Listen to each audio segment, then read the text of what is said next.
This is the Tackle Talk Podcast, brought to you by American Legacy Fishing and Outdoors, Mossy Oak, Dakota Lithium, and RTIC Coolers.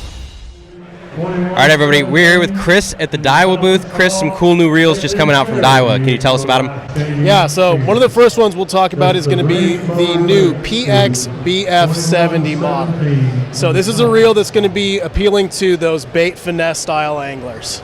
Very, very lightweight reel. This is the more high end of the two bait finesse style reels that we've come out with.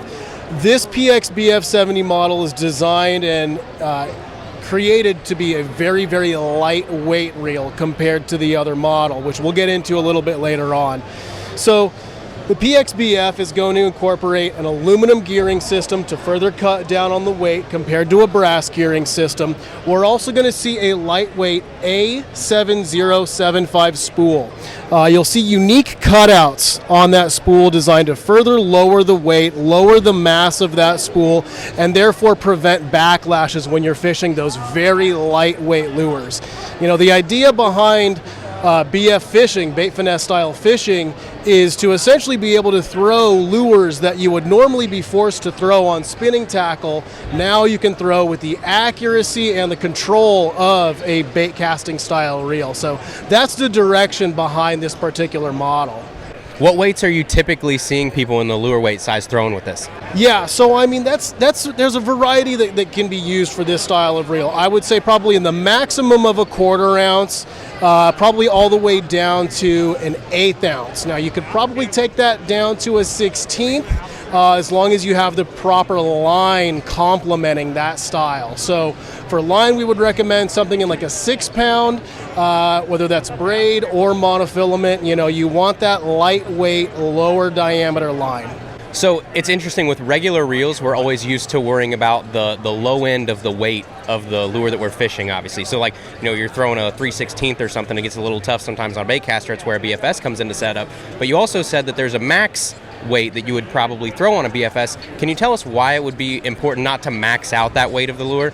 Yeah, it's not really necessarily going to be damaging to the reel, but you'll notice that there's a very, very low line capacity on that spool. Yeah. So you're not going to get the 100 to 150 yards that you're used to getting on a bait casting reel. You know, converse to that, you're probably going to be getting somewhere in the neighborhood of that 50 yard to 60 yard limit. So if you put a 1/4 ounce on there, there's a chance that if you get that wind at your back, exactly, you're going to spool yourself. And being, you know, if you got a bad knot on the end there, your bait's going to be lost. So that's why I would say, you know, 1/4 ounce is probably the max. All right, next reel up here, we have a brand new Steez out from Daiwa. Tell us about that. Yeah, this really is a reel of absolute beauty. You know, there's nothing that we can find that compares to this reel on the market right now. It has the best technology, the best construction that Daiwa can produce at this time. Some awesome standout features on the Steez are going to be the entirety of the hyperdrive system. So that's a system of components that we've incorporated in reels from the Steez all the way to the Tatula lines.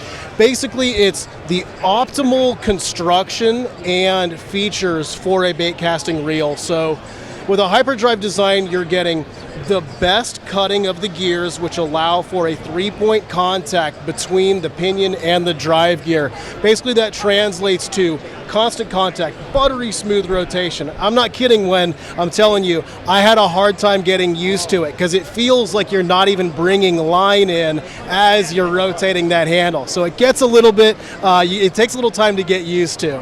Outside of that, you've also got a dual bearing supported pinion gear. So it keeps it just perfectly structurally sound within the housing. There's no chatter, there's no loose componentry inside the reel. So awesome smoothness with that as well. Other features of the hyperdrive are going to be the housing on this reel that prevent any kind of movement or flex to the housing, and then a hyper tough clutch, which is basically the clutch system that goes in and out of gear. It's just smooth but also powerful. No question when you're going into or out of gear. What about gear ratios, price point, and when they'll be available? So gear ratios on these are going to be a little bit higher than you'd expect. So you're going to see them in that 7 gear ratio and that 8 gear ratio, a little bit higher.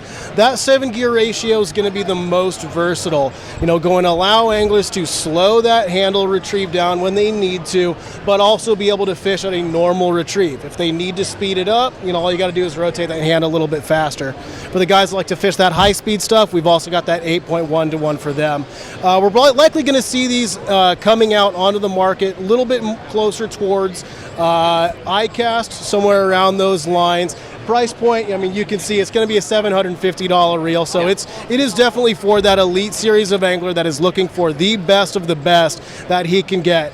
The last thing that I forgot to mention is that this reel is going to be the only other reel in our lineup that's going to feature that SV boost system.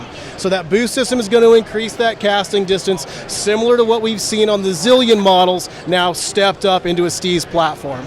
All right, next reel we have up here, we have another BFS reel, this one in a different lineup from Daiwa. Can you tell us about it? Yeah, this is the Tatula BF70. So this is going to be basically the little brother to the PXBF model. So awesome features, again, designed for that bait finesse system style of fishing where you're throwing those lightweight baits that would normally force you to throw on a spinning tackle, again, now able to throw on bait casting gear. So really awesome features on this model, along with a slightly lower price point. So you're going to get, better, a little bit different of a value, better value, but the features on the PX definitely are worth the cost. Where the Tatula is going to differ compared to the PX model is going to be a bit of a weight difference. The Tatula model is a little bit heavier. It features an aluminum body with a composite side plate. So this add just a little bit of weight onto it, not terribly much though, not even more than an ounce. Okay. So what makes this reel a little bit different as well is going to be that it incorporates our hyperdrive system. So it has that 3-point contact gear connection, extremely smooth rotation with a brass gearing system inside. So not the aluminum that we're seeing on the PXBF, but still a very smooth brass with that 3-point contact, which is, again, as I said before, it takes a little bit of getting used to. When you're winding on a reel that has this hyperdrive system, very hard to even notice that line is coming into the reel. So it takes some getting used to.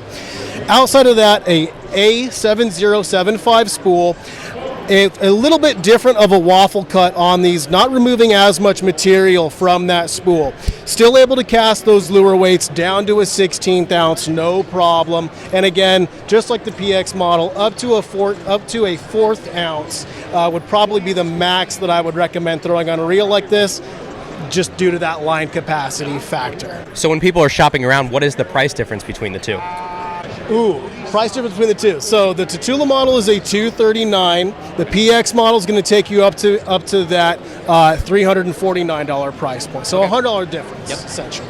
Very cool. Awesome. Thanks for taking some time with us. Yeah, my pleasure. Thank you for watching. For more, please subscribe to the Tackle Talk podcast on Apple Podcasts, Spotify, iHeartRadio, Amazon, or wherever you listen to podcasts.